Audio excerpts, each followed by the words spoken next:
एक नई वीडियो के साथ आज मैं फिर हाजिर हूं। आपका होस्ट और दोस्त विक्रांत जोशी आपका स्वागत करता हूं मेरे व्यू मास्टर में, जिसमें हम लेकर आते हैं दिन भर की स्पेस और डिफेंस न्यूज की टॉप खबरें। तो चलिए जान लेते हैं। अपनी सबसे पहली खबर की बात करेंगे तो वो अमेरिका और चीन के रिश्तों को लेकर आ रही है। आपको पता है कि विश्व की सबसे ज्यादा 5G में यदि कोई इंफ्रास्ट्रक्चर बनाने के काबिल जो कंपनी है वो चीन की कंपनी हुआवे है और यूएस इसको अपने देश के लिए एक थ्रेट मानता है।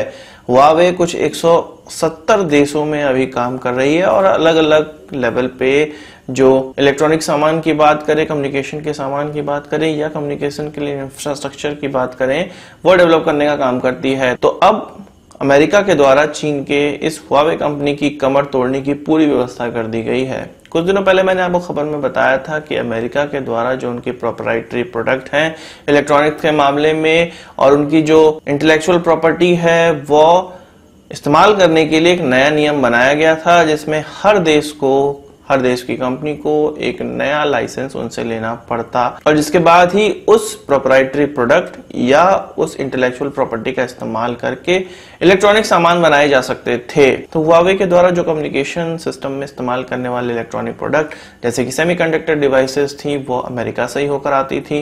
अमेरिका ने अब हुआवे पर इस चीज का बैन लगा दिया है, एक्सपोर्ट बैन लगा दिया है और हुआवे कह रहा है अब कि उनकी जो सर्वाइवल है वो स्टेक पर आ चुकी है। हुआवे ने यह भी कहा है कि वो कोई ना कोई दूसरा रास्ता निकालेगी और यह भी कहा है कि 170 देश में जो मेंटेनेंस का काम हो रहा है, जो एक्सटेंशन का काम हो रहा है और जो अभी करंट में काम चल रहे हैं वो प्रभावित होने की पूरी संभावना है। ऐसा माना जा रहा है कि हुआवे अगर अमेरिका से प्रोडक्ट नहीं लेता है, सेमीकंडक्टर प्रोडक्ट्स नहीं लेता है, तो वो कुछ अदर कंट्रीज से ले सकता है, जैसे कि ताइवान से ले सकता है, साउथ कोरिया से ले सकता है या जापान से ले सकता है।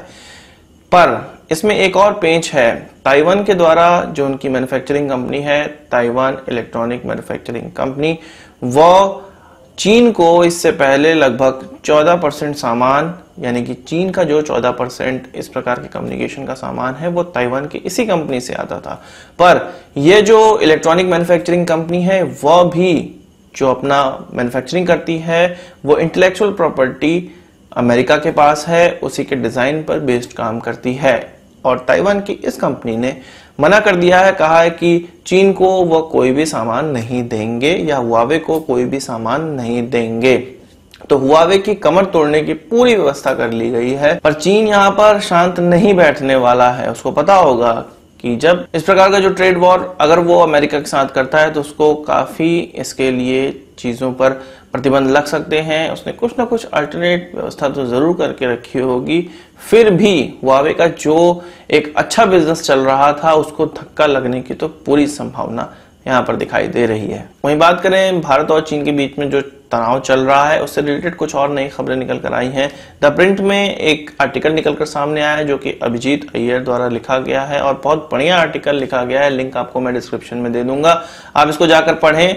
और इसी का मैं थोड़ा यहाँ विवेचना करना चाहता हूँ। उन्होंने कुछ सैटेलाइट इमेजेस का अध्ययन किया है जो कि मई की सैटेलाइट इमेजेस हैं और इसमें पहले, दूसरे, तीसरे और चौथे हफ्तों की मई की तस्वीरें दिखाई भी गई हैं और उसका अध्ययन भी दिखाया गया है। इसमें यह साफ साफ दिखाया जा रहा है, उन्होंने बताया भी है कि दूसरे वीक में, मई के दूसरे वीक में कुछ चाइनीज घुसपैठ देखने को मिली LAC के पार भारतीय सीमा में, कहा जा सकता है उसको। दूसरे हफ्ते में यह दिखाई दिया, तीसरे हफ्ते में दिखाई दिया, पर चौथे हफ्ते में यह चीज नहीं दिखाई दी है, यानी कि चाइना ने अपने ट्रूप्स को बैक कर लिया है। पर यहाँ पर एक महत्वपूर्ण चीज दिखाई दी है, वो ये है कि गैल्वन जो रिवर है, गैल्वन वैली है, वहां का पानी भारतीय सीमा में अब नहीं घुस रहा है। वहां पे सूखे जैसी स्थिति है और वहां की जो नदी है उसके ईंट पत्थर सामने दिखाई दे रहे हैं और यह सैटेलाइट के माध्यम से, सैटेलाइट इमेजेस के माध्यम से देखी जा सकती है। तो यहाँ पर एक और प्रोस्पेक्टिव सामने निकल कर आ गया है कि चाइना ने इस प्रकार की जो घुसपैठ है वो किस लिए की होगी। वो इसलिए कि जो गैल्वन रिवर है उसकी धारा को वो चेंज कर सके, क्योंकि तिब्बतियन प्लेटू से ये रिवर निकलती है, इसलिए पहला अधिकार उस पर चीन का है। पर चीन किसी भी ऐसी रिवर का धारा नहीं रोक सकती है जो कि साउथ के दिशा में बहती हो या भारत की तरफ इस तरह से आती हो। तो यह एक इंटरनेशनल मुद्दा बन जाता है यदि चाइना ने इस प्रकार से रिवर को रोकने का प्रयास किया है। तो एक नया प्रोस्पेक्टिव उन्होंने दिया है कि यह घुसपैठ केवल अग्रेशन दिखाने के लिए नहीं, जो नदी की धारा है उसको मोड़ने के लिए भी किया जा सकता है।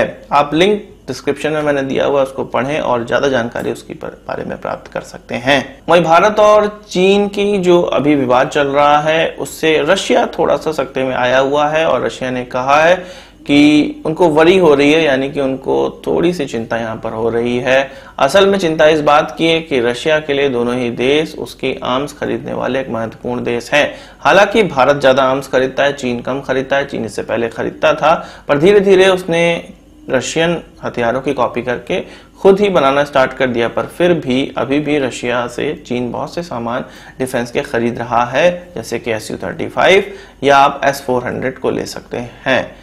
तो भारत और चीन के बीच में रशिया किसको सपोर्ट करे यह उसको समझ में नहीं आ रहा है। तो उसने साफ साफ ये कहा है कि भारत और चीन आपस में इस चीज को मिल बैठ के देख लें और जो उनका डिप्लोमेटिक पाथ है, जैसे कि हॉटलाइन है, इसके अलावा इनफॉर्मल मीटिंग, इनफॉर्मल समिट कर सकते हैं, इस तरह की चीजें बीच का रास्ता निकाला जा सकता है।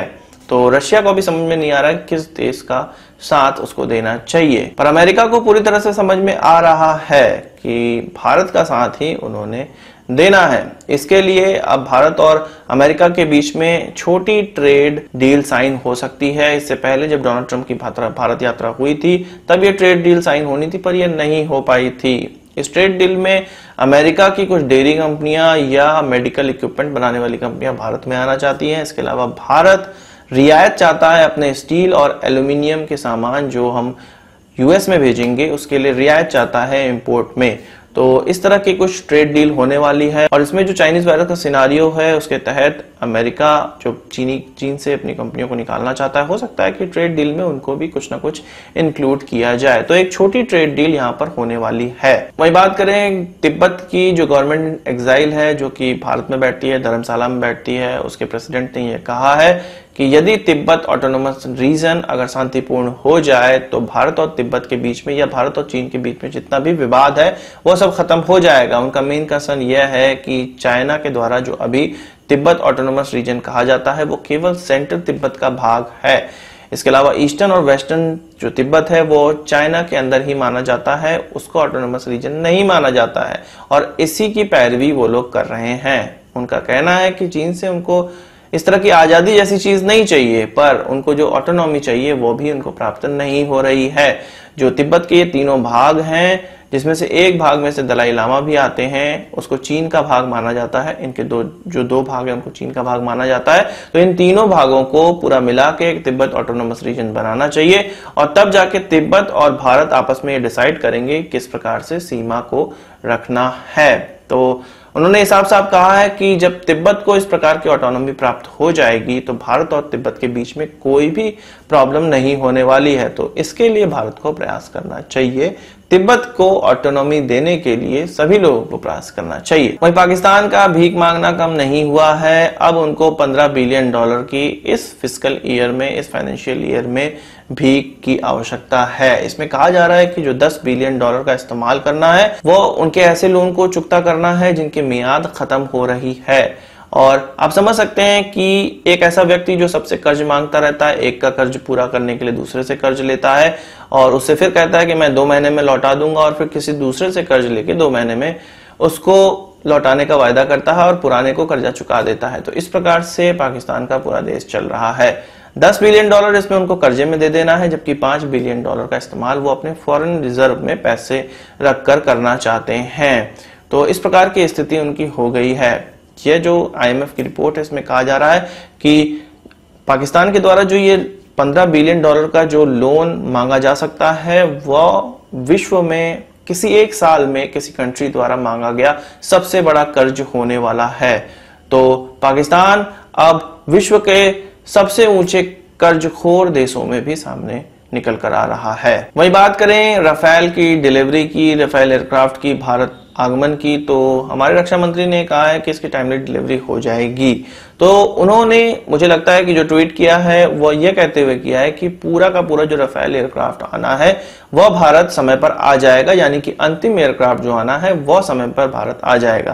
पर यहां पर जो टेंशन हो रही है वो ये है कि पहला एयरक्राफ्ट हमारे देश में कब आएगा। वो कहा जा रहा है कि जुलाई में आएगा, इससे पहले वो मई में आने वाला था।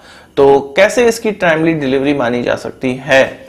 मेन जो हमारा अभी आवश्यकता है, हमें पहले एयरक्राफ्ट की आवश्यकता है जो हमें चीन की तरफ से आंखें दिखाई जा रही है और पाकिस्तान को हमको मजा चखाना है, वो राफेल से बहुत हद तक हो सकता है। पर जब राफेल की पहली खेप आना स्टार्ट होगी तभी इस चीज को हम लोग सुनिश्चित मान सकते हैं। अंतिम राफेल का हम क्या करेंगे जब शुरुआती राफेल और अभी कॉन्फ्लिक्ट के समय में राफेल हमारे काम नहीं आए, तो उसके क्या फायदा। तो जो मई में आने वाले राफेल हैं वो जुलाई में आने वाले हैं, ये खबरों में हम लोगों ने सुना है। पर हमारे रक्षा मंत्री का कहना है कि राफेल की जो पूरी डिलीवरी है वो समय पर हो जाएगी। तो उनके मुताबिक अंतिम राफेल होगा, पर हमें जो इंतजार है वो पहले राफेल का है। वो पहला राफेल कब आएगा ये देखने वाली बात है। इस वीडियो के लिए बस इतना ही। आशा करता हूँ वीडियो पसंद आया होगा। आप इसको एक बड़ा थम्स अप जरूर देंगे। इस वीडियो से कोई सवाल सुझाव कमेंट बॉक्स में जरूर लाइएगा, और यदि आपने हमारा चैनल तो सब्सक्राइब नहीं किया उसे भी कर लीजिए, क्योंकि हम इस प्रकार की वीडियो लाते रहते हैं। नमस्कार, थैंक यू, जय हिंद।